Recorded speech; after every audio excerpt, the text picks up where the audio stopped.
I'm ready for my close-up, Mr. DeMille. Oh, yes, of course. Thank you. Well, speaking of close-ups, this is a perfect segue in. What? You changed your look a while back. What prompted, you talked earlier about being very attached to that mustache. What was the decision, what went into the decision to shave it? Pure whim. On tape day, we were about to tape our 5th show, and I went into the makeup room, sat in a chair, and I said, I'm going to shave my mustache. So I shaved half of it. And I said, how would it be if I walked out now? And they said, no, not a good idea. And I didn't tell the producer. So then I shaved the other half, and I walked out. And I'm not sure everybody noticed immediately. And when I came home, I walked into what we refer to as the Play-Doh room. The kids were younger, and that's where they played their games. And Jean was there with Matthew and Emily. And I stood in the doorway, and I said, hi, guys. They said, hi, Dad. Hi. And Jean said, was it a good day taping? I said, yeah, it was fine. And we talked for a few minutes, and for a few minutes more, and a few minutes more, and they didn't even notice. And I had to say, do you notice anything different about Dad today? And Jean said, oh my God, you shaved your mustache. Matthew started to cry when he realized, oh my God, big change. You do not mess with your children's lives in that way. Sweetie, I'm telling them about you not noticing that I had shaved my mustache. So, and Maddie being upset by it. So it was just on a whim. And what amazed me afterwards is the amount of press that got. It made newspapers and magazines everywhere. And I was surprised and to a certain extent appalled by this. I said, my gosh, this is a television quiz show host shaving his mustache. Look at what's going on in the Middle East. Look at this natural disaster. And they're asking about my mustache. Sheesh. Values. Little off sometimes. Your news. In 1989, you won your first Daytime Emmy for Jeopardy. What do you remember about that night?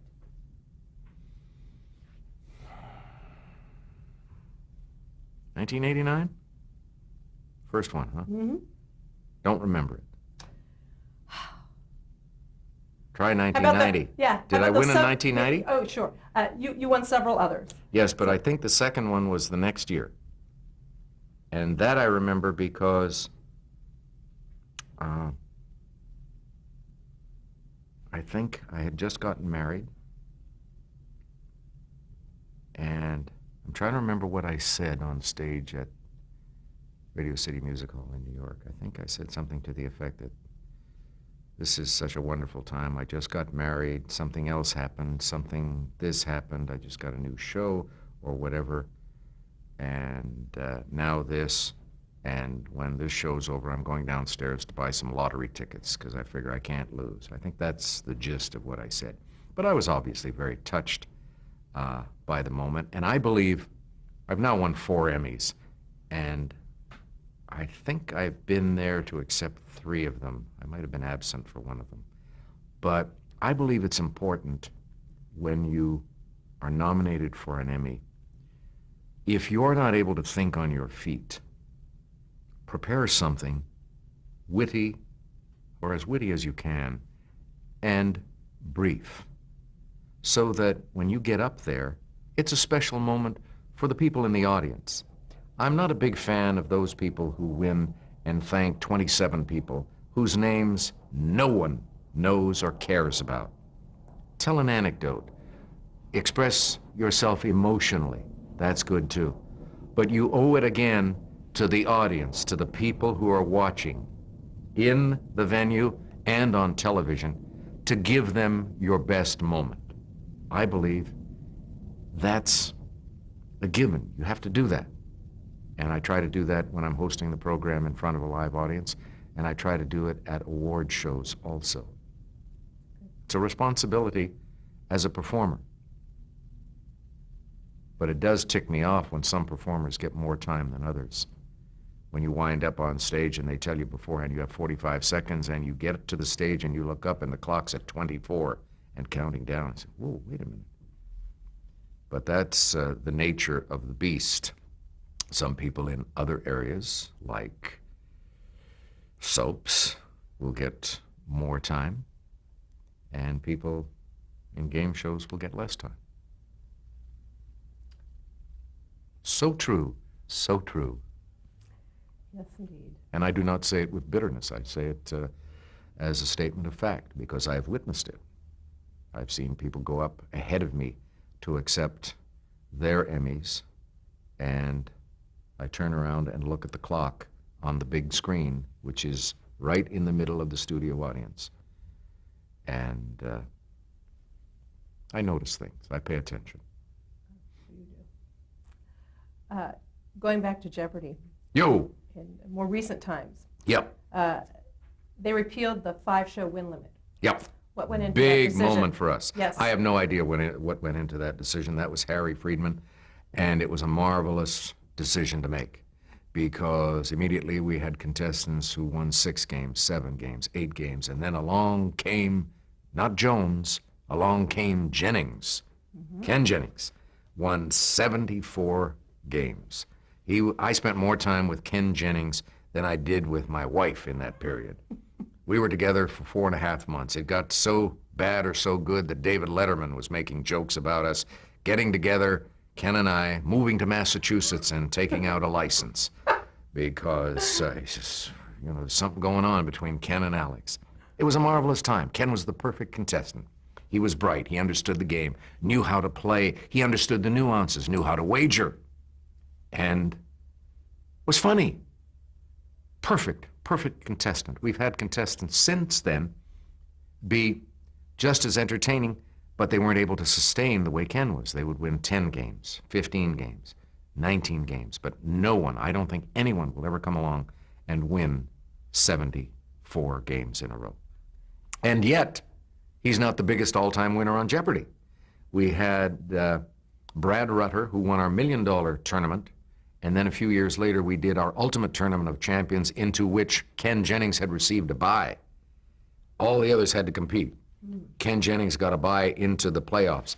And in the finals, Brad Rutter beat Ken Jennings, and he won $2 million to go with his $1 million earlier and what he won in the regular game. So Brad Rutter has won over $3.25 million, and Ken has won about $3 million on Jeopardy! Very impressive, both of them. We're trying to figure a way to get them back again. The seniors Ultimate Jeopardy! Championship will bring back all the contestants who are now over 50 or 60.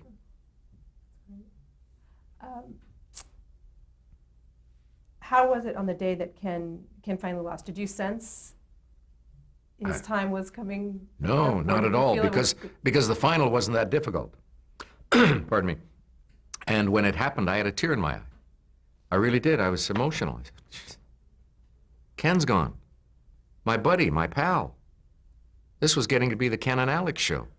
I had spent so much time with him, I couldn't think of any questions to ask him anymore. We had explored every possible avenue of interest to the viewers, I thought. And now he's gone.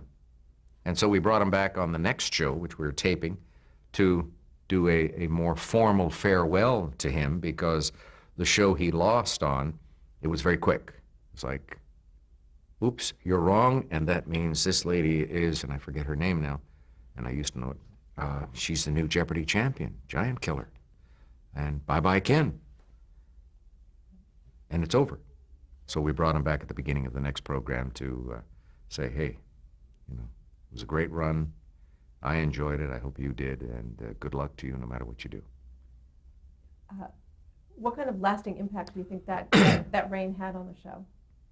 Well, it increased our ratings big time. So it was great for Ken, and it was great for us. People were talking about it. People magazine, newspapers.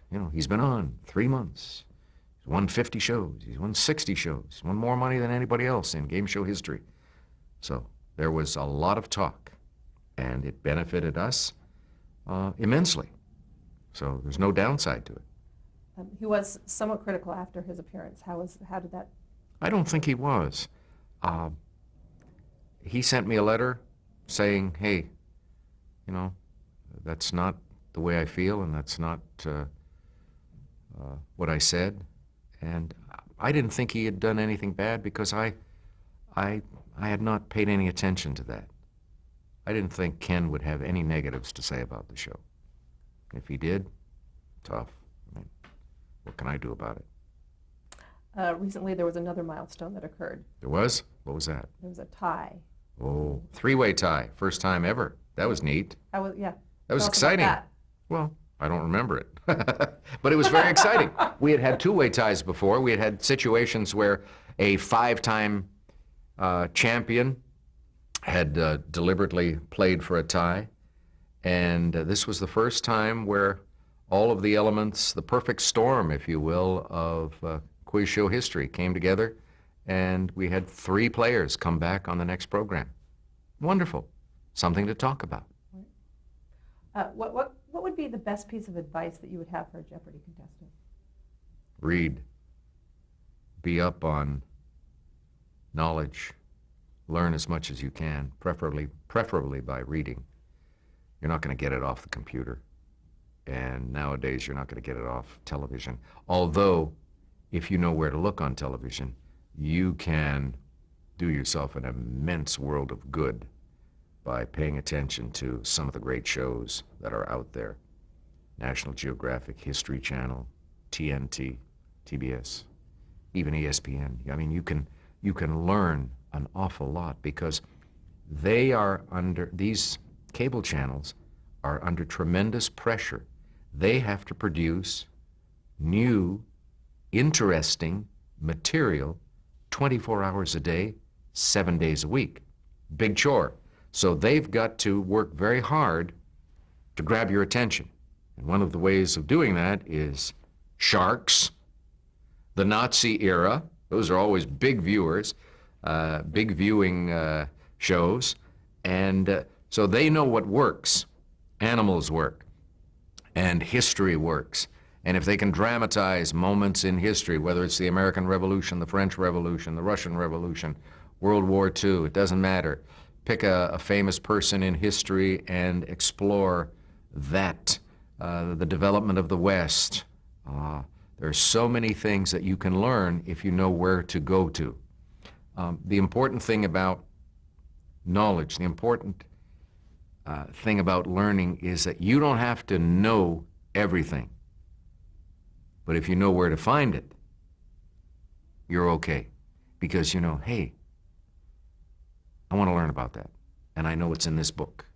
I know I can access that information over here. You know where to find it, you're in good shape. But it helps also if you have a frame of reference so that you know where to look.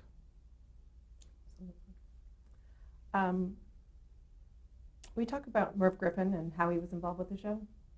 Well, Merv's wife helped him create the show, and we've always given credit to her for that, Julan. And Merv, in the very early days, as I indicated a little while ago, Merv turned the show over to Bob Murphy. Merv's baby was Wheel of Fortune. He used to create some of the puzzles for Wheel.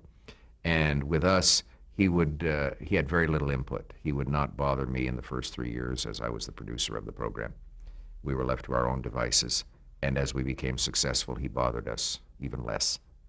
And so Merv was never a significant factor in the way Jeopardy was done. I would deal with Bob Murphy, who has since become my best friend, and I would run something by Bob, and he would either go for it or not, or take it to Merv and get agreement, and we would carry on with that change or whatever. So that was fine. But the fact that Merv was the one who made the ultimate decision that it was okay to hire me is certainly an important part of my life. And the times I spent with Merv were very special. He was a bright guy. He was warm. He was, eager and ready to draw you in and focus on whatever it is you're saying, as opposed to being a cool, laid-back kind of guy saying, well, tell me about this, tell me about that. And you know, what have you? He wasn't that way at all. He was a good guy. Good storyteller, too. Yeah. And he loved storytellers. That's why you have people like the two Orsons, Orson Bean and Orson Welles, who were regular visitors to his talk show because they were good storytellers. And that seems to be a lost art in this day and age. We're into sound bites. Give me something that'll last 4.5 seconds and be snappy. Myron Cohen, who used to appear on the Ed Sullivan Show in the 1950s, was a funny man, but he was a storyteller. He was not one of the stand-up comics who delivered, he was not like a Henny Youngman. Take my wife, please, bum, bum, bum. Or a Rodney Dangerfield. Hey, get no respect, bye-bye. Myron would tell a story. So, the sing, gazing, gazing, gazing, gazing, gazing, gazing, ha ha ha. Storytelling is a lost art. When he sold Jeopardy to Sony, did that affect the show at all? He didn't sell it to Sony. He sold it to Coca-Cola and then Columbia Pictures, and then Columbia Pictures was acquired by Sony. Had no effect whatsoever. They just left you alone. Yeah. And to this day they do also. They're very supportive, of course, because Wheel and Jeopardy are like an annuity for Sony. We bring in hundreds of millions of dollars on a regular basis. They all get excited, of course, when something like Spider-Man or Men in Black are highly successful commercial films, bringing in $300 or $400 million. But they tend to forget that Jeopardy and Wheel have been bringing in a lot of money on a regular basis for 25 years. So that's important. Why do you think the pairing of the two shows works so well?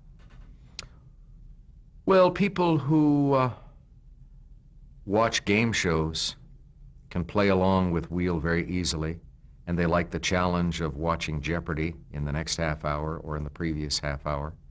So they complement each other. There are two different skills involved.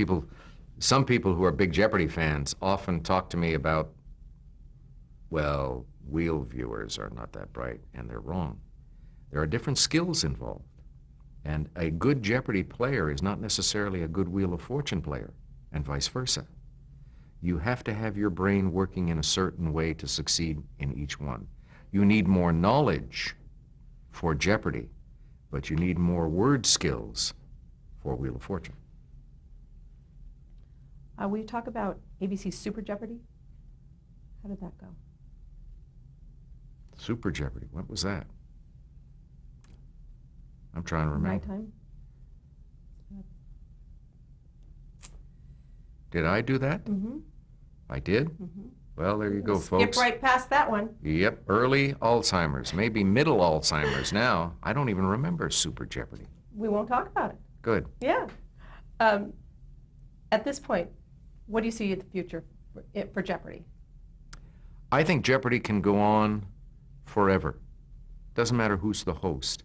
It's a quality program. It's a solid, if it were in your pantry, it would be on the shelf labeled staples. All right? It's the kind of thing that every pantry should have. Every home should have access to Jeopardy. And there are other people who could host it.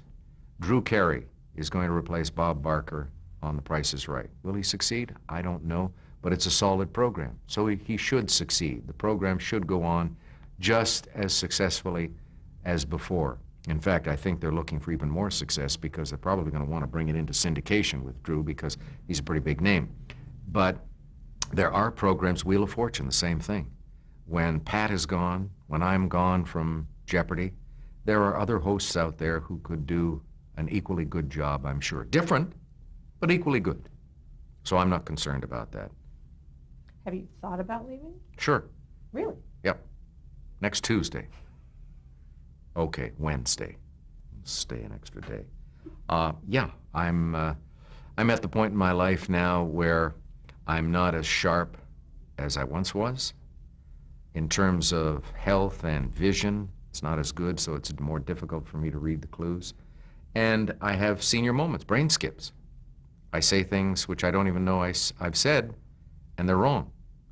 I'll say 1962 instead of 1926.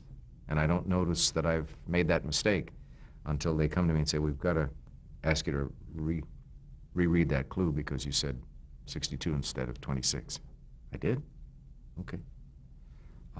So, yeah, I'm slowing down. And it's a factor of age. It's a factor of longevity on the program. One of the things that hurts athletes is longevity, because the longer you go, the more difficult it becomes to maintain your concentration.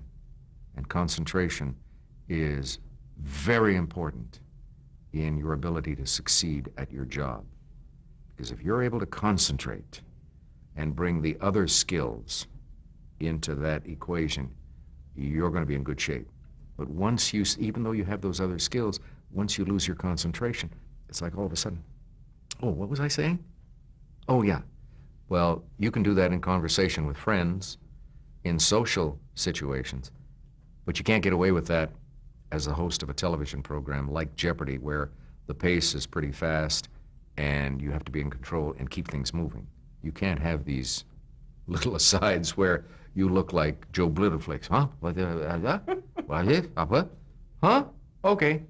Here, Alex, let me wipe the drool off your chin, and go ahead. That's, I'm not going to be the host of Jeopardy when they have to wheel me in. Here's Johnny wheeling Alex in. Hello, boys and girls. Won't be there that long. You're far, far, far from that. No, necessarily. How do you continue to keep it fresh and entertaining? I drink. Much to my regret, I've begun drinking during the program. So that keeps it fresh. Ah, Chardonnay. And here's the clue. No, I have to work harder. And I'm fortunate in that we have a lot of visual clues, and the clue crew, the young people, go out and record stuff, and that keeps it fresh because there are elements that the people can relate to. We live in a technology society, and we're now into such high definition that, my gosh, they can see the beginning of a pimple on your face from 200 feet away, and people notice that.